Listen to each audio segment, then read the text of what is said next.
नमस्कार, स्वागत है आपका। खबरें अभी तक देख रहे हैं आपके साथ मैं हूं मुमताज खान। बड़ी खबर से शुरुआत कर रहे हैं। सांसद प्रतिभा सिंह और पीडब्ल्यूडी मंत्री विक्रमादित्य सिंह कुल्लू पहुंचे। कुल्लू के भुंतर में बाढ़ प्रभावित इलाकों का जायजा लिया उन्होंने और भुंतर के बाद कुल्लू में बाढ़ प्रभावित इलाके का जायजा लेंगे। दोपहर बाद रायसन में बह गए नेशनल हाईवे का भी जायजा लेंगे दोनों नेता। बड़ा अपडेट है आपके टीवी स्क्रीन पर। इस वक्त की बड़ी खबर आप देख रहे हैं।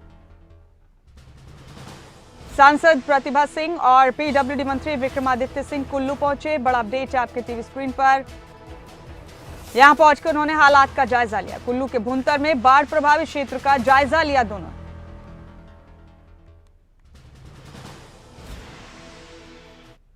इधर हिमाचल प्रदेश में एक बार फिर भारी बारिश का अलर्ट जारी हुआ है। मौसम विज्ञान केंद्र शिमला की तरफ से प्रदेश के कई हिस्सों में 15 और 16 जुलाई को भारी बारिश का येलो अलर्ट जारी किया गया है।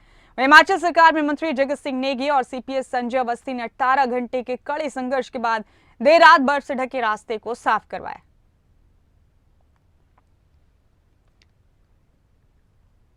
और हमारे साथ मनोज धीमान, हमारे ब्यूरो इस खबर पर बने हुए, उन्हीं का रुख करें। मनोज, भारी बारिश का अलर्ट फिर जारी किया गया है हिमाचल प्रदेश में।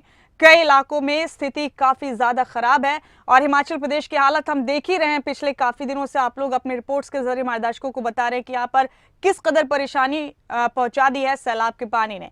अभी क्या हालात है यहाँ पर मनोज?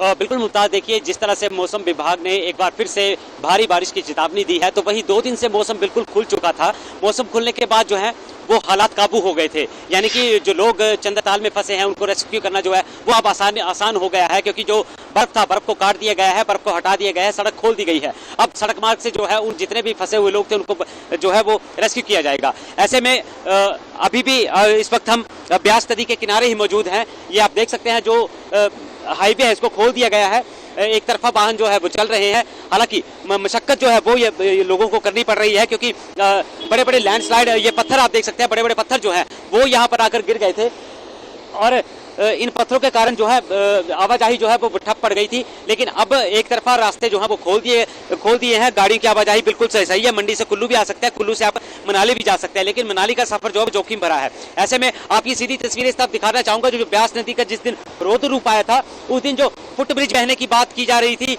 ये वही ब्रिज है जो पूरी तरह जो है वो टूट चुका है। इसके जो पिलर है वो भी टूट चुके हैं और नामो निशान तक नहीं है कि यहाँ पर पार्किंग थी या यहाँ पर चिल्ड्रन पार्क थे बनाए गए थे, बड़े बड़े यहाँ पार्क बनाए गए थे, वो सारे बह गए हैं। ऐसे में अब हालात जो है वो कहीं ना कहीं काबू होते हुए नजर आ रहे हैं। जो रास्ते जाम थे, रास्ते बंद हुए थे, उन रास्तों को खोला जा रहा है। सड़क के किनारे जो मलबा था उस मलबे को हटाया जाया है। वो तस्वीरें भी हमने आप तक पहुंचाई हैं, तो मलबा भी हटाया जा रहा है और अब रायसन की जगह पे जो NH बह गया है उसका दोबारा से जो है एक तरफा रास्ता बनाने की भी बात की जा रही है। और बड़ी बात तो यह है कि अब पीडब्ल्यूडी मिनिस्टर और मिनिस्टर विक्रमादित्य सिंह और साथ ही साथ सांसद रानी प्रतिभा सिंह जी वो भी कुल्लू पहुंच चुकी है। भूंतर में पहुंच करके उन्होंने जो बाढ़ पीड़ित प्रभावित क्षेत्र था वहां का जायजा लिया है। जो लोग पीड़ित हैं, बाढ़ ग्रसित थे, उन लोगों से उन्होंने मुलाकात की है। उसके बाद अब कुल्लू पहुंचेंगी और कुल्लू के बाद कुल्लू में दोपहर बाद जो है वो रायसन का जायजा लेंगे। तो और बड़ी बात तो मुमताज ये है कि अब दो दिन भारी बारिश की चेतावनी दी है। अगर 2 दिन भारी बारिश होती है तो कहीं ना कहीं ये नदियां फिर उफान पर आएंगी और फिर जलजला आ सकता है। उससे पहले जो है वो विभाग, जितने भी विभाग है संबंधित, उनको अलर्ट मोड में जाना होगा और जो रास्ते हैं उनको खोलना होगा। और जो भी लोग अगर किसी नदी के किनारे बैठे हैं तो उनको वहां से हटाना होगा। ऐसे में सरकार लगातार प्रयास कर रही है कि जितना भी नुकसान हुआ है उसकी भरपाई कहां से होगी और जो लोग हैं उनको राहत कैसे दी जाएगी। बड़ी बात तो मुमताज ये भी है कि कुल्लू जिला ब्लैकआउट गया है। आज 5वें दिन भी ब्लैकआउट कुल्लू गया है। मनाली टोटल ब्लैकआउट है। कोई भी बिजली पानी की सुविधा जो है वो नहीं मिल पा रही है। मोबाइल नेटवर्क कम है, लोगों से संपर्क करना बड़ा मुश्किल हो गया है। सरकार खुद वॉकी टॉकी या सैटेलाइट फोन के माध्यम से एक दूसरे तक जानकारियां पहुंचा रहे हैं। मुमताज, समझ सकते हैं मनोज हम क्या हालात है वहां पर और कितने मुश्किल हालात में, कितने खतरनाक हालात में आप लोग भी लगातार वहां से रिपोर्टिंग कर रहे हैं, तस्वीरें लगातार हमारे दर्शकों तक पहुंचा रहे हैं। ये भी समझ में आ सकता है इन तस्वीरों को देखकर। तो मनोज, अगले कितने दिन और यही हालत बनी रह सकती है? जिस तरह की अभी सिचुएशन चल रही है, कितने दिन और इसी परेशानी से जूझना पड़ सकता है लोगों को?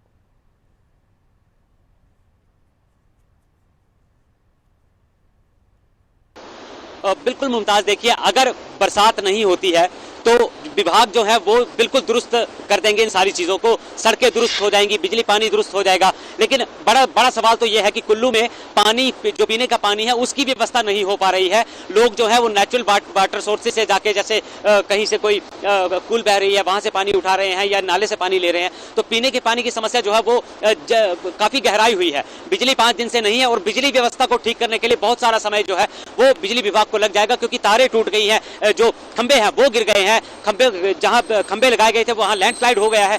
ऐसे में बहुत सारा नुकसान जो है वो बिजली विभाग को हुआ है, तो इस व्यवस्था को सुधारने में काफी वक्त लग जाएगा।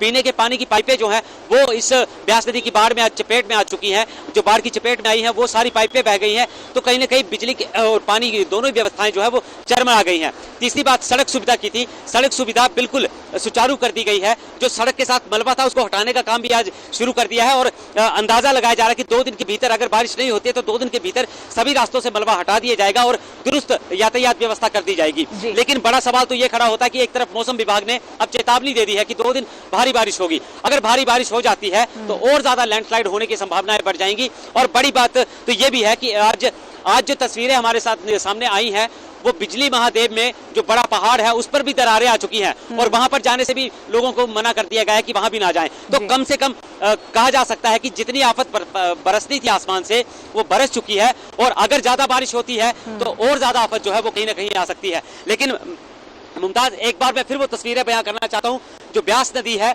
उसका जल स्तर जो जिस वक्त आज से 2 दिन पहले या 3 दिन पहले का जो जल स्तर था वो कहां था और आज इसका जल स्तर बिल्कुल अपने नॉर्मल स्थायी तौर पर जो होता है ब्यास नदी का जल स्तर, उस जल स्तर पर ब्यास नदी पहुंच चुकी है।